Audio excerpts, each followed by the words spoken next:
할렐루야.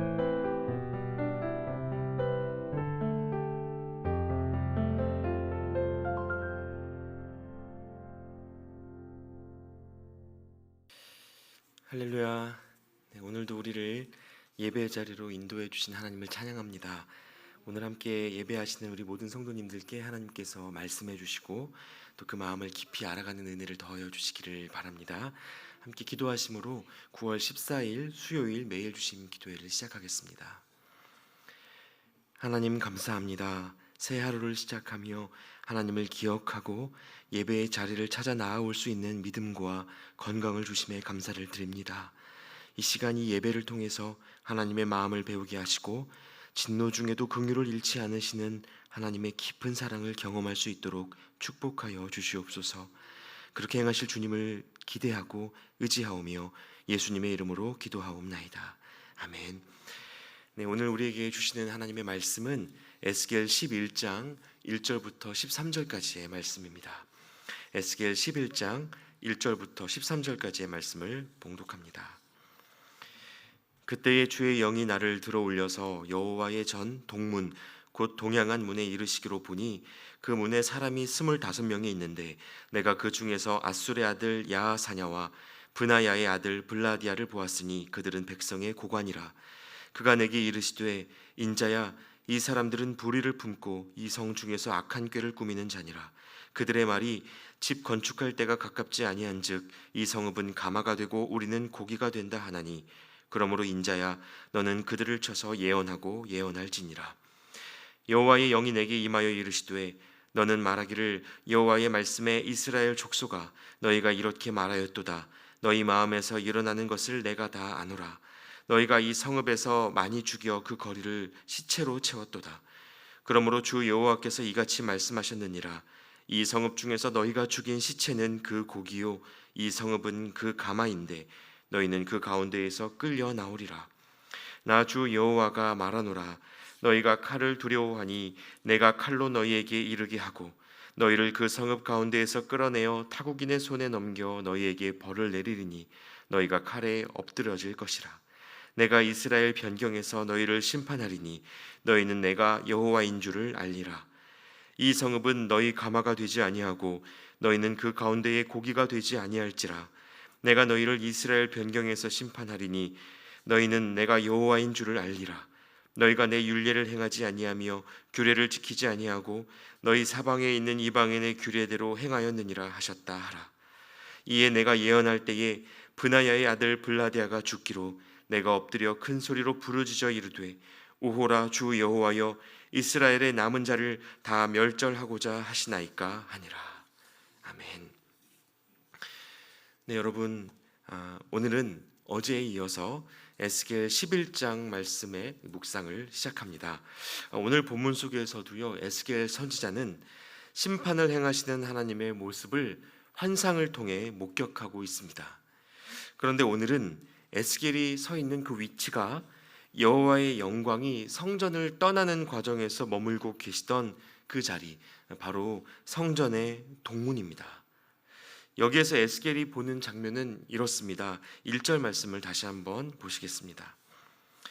그때의 주의 영이 나를 들어올려서 여호와의 전 동문 곧 동양한 문에 이르시기로 보니 그 문에 사람이 25명이 있는데 내가 그 중에서 아술의 아들 야하사냐와 브나야의 아들 블라디아를 보았으니 그들은 백성의 고관이라.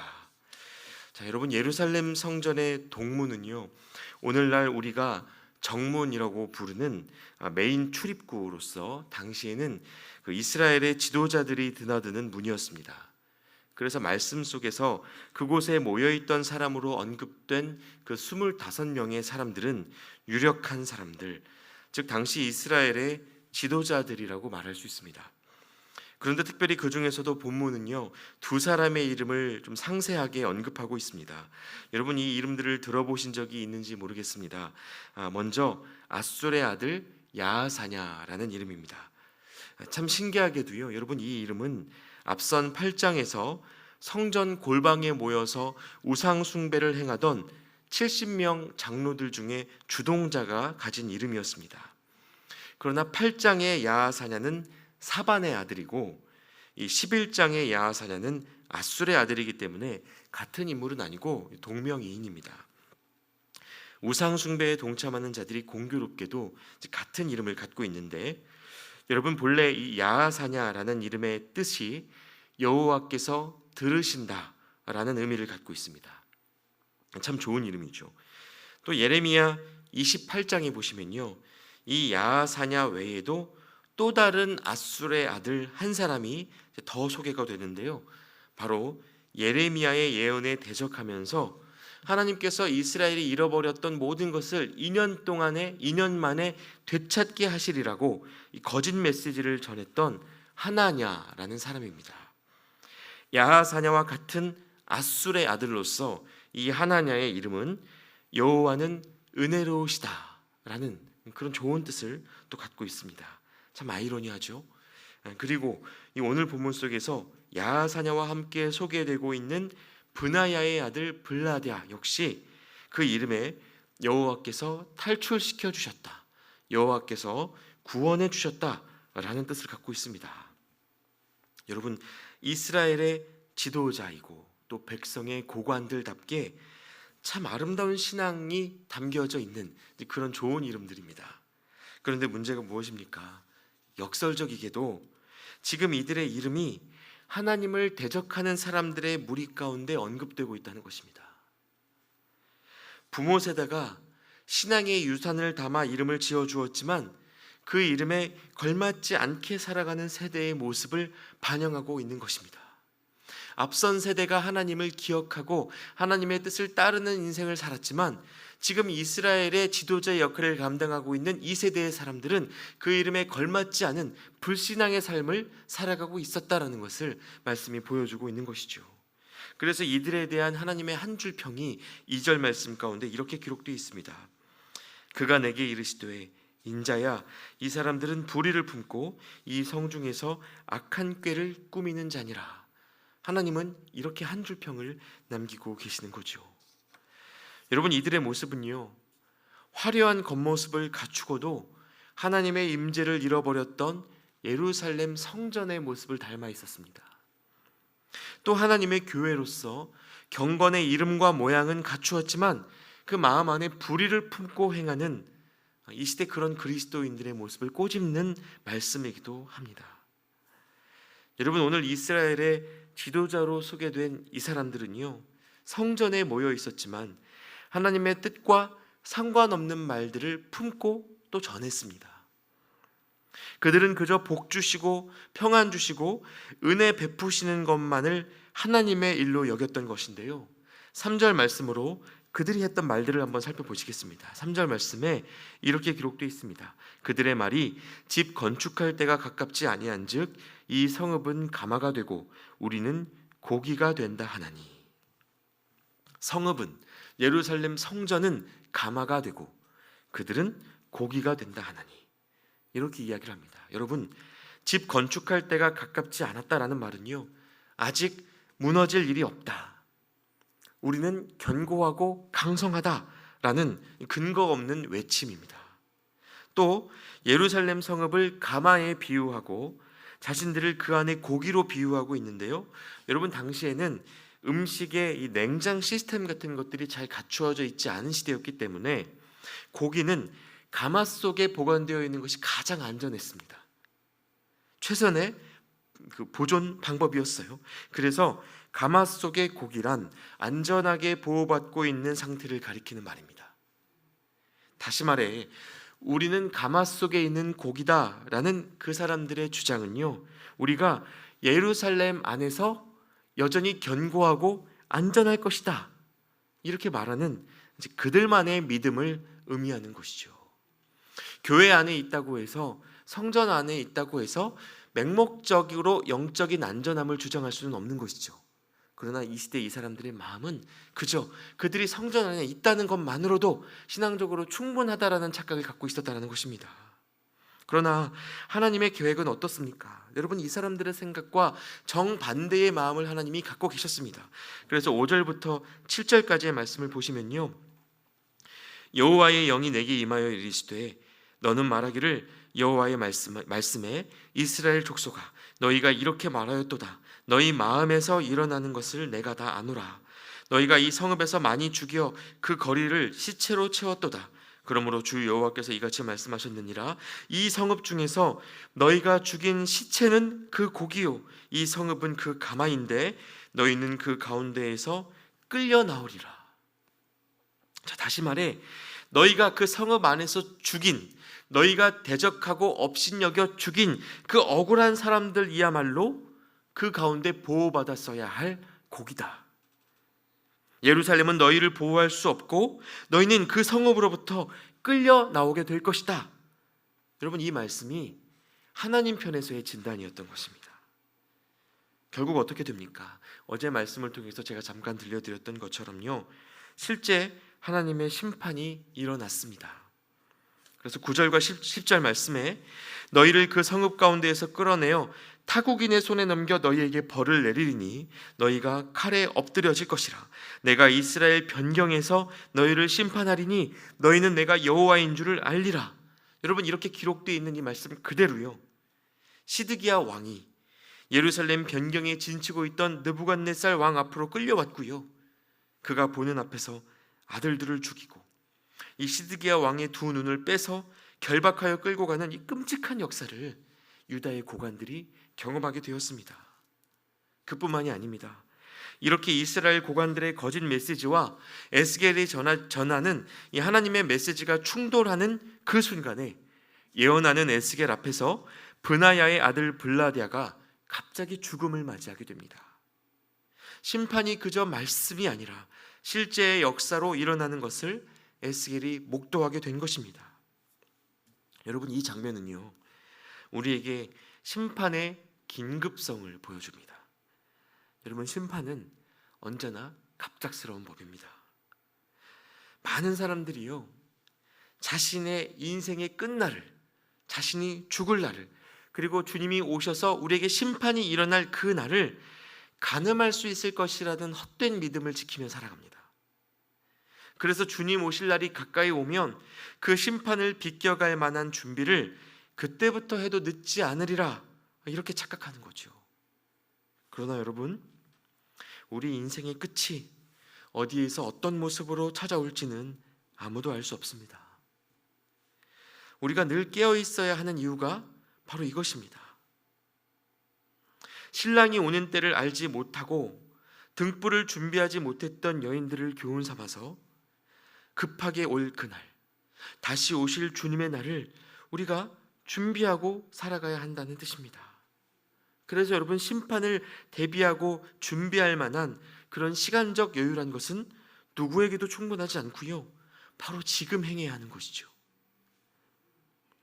여러분, 또한 이 장면은요, 한편으로 거짓과 진리가 맞붙는 전장에서 어떻게 승패가 갈라지는지 그 영적인 전쟁터의 현장을 우리로 목격하게 하는 그런 말씀의 장면입니다.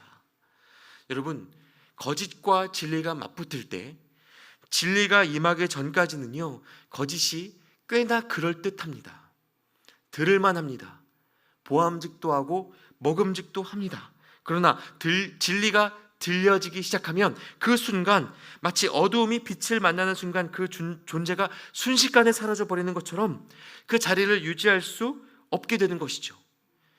그래서 거짓과 진리가 맞붙는 현장에서 거짓은 그 자리를 지키고 있을 수 없습니다. 사랑하는 여러분, 우리 마음의 중심에, 우리의 삶의 현장에 하나님의 진리가, 하나님의 말씀이 살아 숨쉬게 되는 은혜의 역사가 있기를 축복합니다. 그러면 그 거짓과 미혹의 영은 우리의 삶 속에 자리를 트고 있을 수 없게 되는 것입니다. 그래서 여러분, 우리 안에 언제나 하나님의 말씀과 그 뜻을 분별해내는 지혜가 필요합니다. 하나님의 도우심이 아니면요, 무엇이 거짓이고 무엇이 진실인지 분별할 만한 능력이 여러분, 우리 안에는 없습니다. 사실 여러분, 지금의 우리는 예수 그리스도를 통해 행하신 이 하나님의 구속사를 이미 아는 상태에서 이 말씀을 보고 계시죠. 그러나 당시 이스라엘 가운데 우리가 속해 있었다면 에스겔 선지자의 외침을 어떻게 들었을지 우리가 확신 있게 말할 수 없을 것 같습니다. 자, 한번 생각해 보시면 좋겠습니다. 여러분, 우리라면 우리를 망하게 하실 거라는 선지자의 외침을 하나님의 음성으로 들을 수 있었을까요? 그 외침에 순종하여 포로되는 삶을 여러분은 믿음으로 받아들일 수 있으셨겠습니까? 쉽지 않으셨겠죠.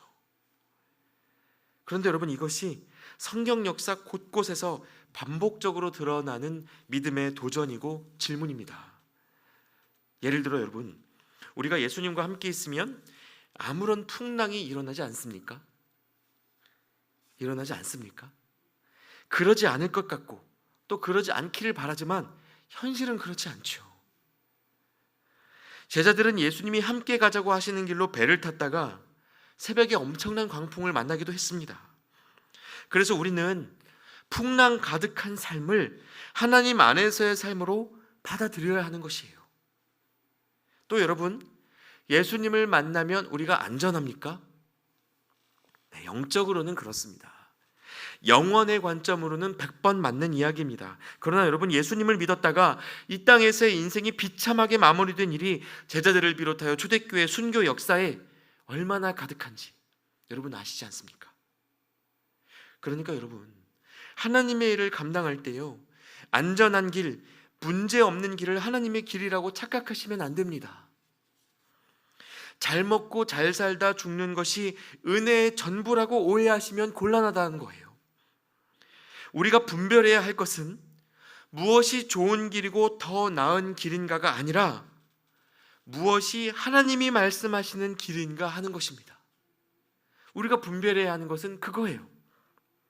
평안의 말이라고 다 하나님의 음성이 아니고요, 심판의 말이라고 해서 하나님의 음성이 아닌 것이 아니다 라는 것을 우리가 기억해야 한다는 것이죠.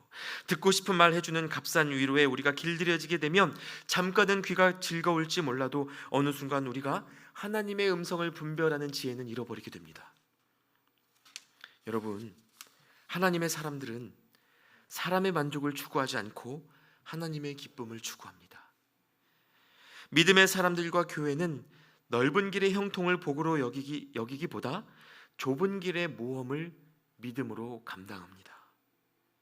우리가 이것을 알지 못하면요, 아브라함이 이삭을 제물로 바치려고 할 때 어떻게 아빠란 인간이 그럴 수 있느냐며 달려가서는 아브라함을 꾸짖고 이삭을 풀어주는 일을 한 뒤에 그것을 하나님의 일이라고 믿게 될 것입니다. 예수님이 십자가에 죽겠다 하실 때 절대 그럴 수 없다고, 내가 예수님을 지켜드리겠다고 나섰다가 사단아 뒤로 물러가라 라는 소리를 들었던 베드로처럼 우리도 같은 행동을 하게 될 거란 말입니다. 여러분, 다시 말하자면 이스라엘 지도자들이 하나님의 음성을 알아보지 못하고 분별하지 못했던 그 이유는 세상에서 좋은 것이 하나님께도 선이라고 착각했기 때문입니다.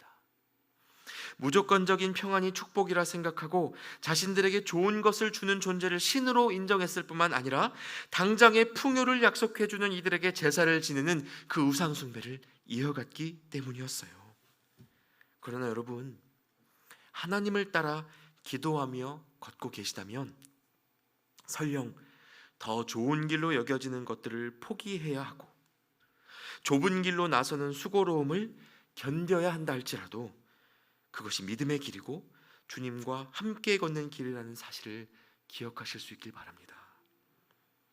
구약시대 사사들을 비롯해서 이 자신의 뜻과 하나님의 뜻을 분별하는 데에 실패했던 이스라엘 수많은 지도자들의 타락은요, 오늘 본문에서와 같이 하나님의 심판을 피하지 못했습니다. 예루살렘 성전과 민족 전체를 위기에 빠뜨렸습니다. 그러나 믿음으로 좁은 길을 걸어가는 사람들의 인생은요, 잠깐의 아픔을 지날지라도 결국 모두를 향한 하나님의 뜻을 이루는 법입니다. 이제 여러분, 오늘 본문의 이 결론부에서 하나님이 이렇게 자기 백성들을 심판하시고 잠시나마 잔인한 최후에 버려두시는 그 이유가 무엇인지 말씀이 들려줍니다. 심판의 목적이라고도 할 수 있겠는데요, 12절 말씀을 함께 보시겠습니다. 너희는 내가 여호와인 줄을 알리라. 너희가 내 율례를 행하지 아니하며 규례를 지키지 아니하고 너희 사방에 있는 이방인의 규례대로 행하였느니라 하셨다 하라. 여러분, 하나님이 심판을 베푸실 때 기대하시는 것은 우리의 멸망이 아닙니다. 하나님의 목적은 우리가 하나님이 누구신지를 알고 하나님을 향한 사랑과 그 신뢰를 회복하는 데 있습니다. 심판을 통해 하나님께로 돌아갈 수 있다면 하나님은 그 이상의 일도 하실 것입니다. 그러나 여러분, 기도하옵기는 우리가 심판에 이르지 않아도, 하나님의 분노를 굳이 직면하지 않더라도 하나님이 누구신지 지금 이 순간부터 기억하고 살아가실 수 있으면 좋겠습니다. 설령 우리를 가시밭길로 인도하신다고 해도 하나님이 가라 하시는 길이면 그 길에 생명이 있는 줄을 여러분 믿으셔도 좋습니다. 낭떠러지에서의 한 걸음이든 바다 한복판에서의 걸음이든 주님이 같이 계신 길이면 딛는 걸음마다 땅이 밟히고 길이 열리는 은혜가 있을 것입니다. 여러분, 주님이 주신 이 하루, 바로 이러한 믿음으로 세상이 말하는 거짓 평안에 길들여지는 것이 아니라 사랑하는 주님 한 분을 끝까지 앙망하며 나의 십자가를 담대히 지고 살아가시는 저와 여러분 되시기를 우리 주님의 이름으로 축원합니다. 함께 기도하시겠습니다. 여호와께서 집을 세우지 아니하시면 세우는 자의 수고가 헛되며 여호와께서 성을 지키지 아니하시면 파수꾼의 깨어있음이 헛되도다 말씀하신 하나님, 사람이 세워 올린 성전이 아무리 화려하고 그 가운데 살아가는 사람들의 풍요가 차고 넘쳐도 하나님을 잃어버리면 아무것도 아님을 이 시간 말씀을 통해 우리가 깨닫습니다. 그리스도인이라는 이름을 갖고서도 거짓 평안에 기대어 살며 좁은 길 걷기를 거절했던 마음들이 우리 안에 있다면 하나님 이 시간 우리 마음을 새롭게 하여 주시고 믿음을 더하여 주시옵소서.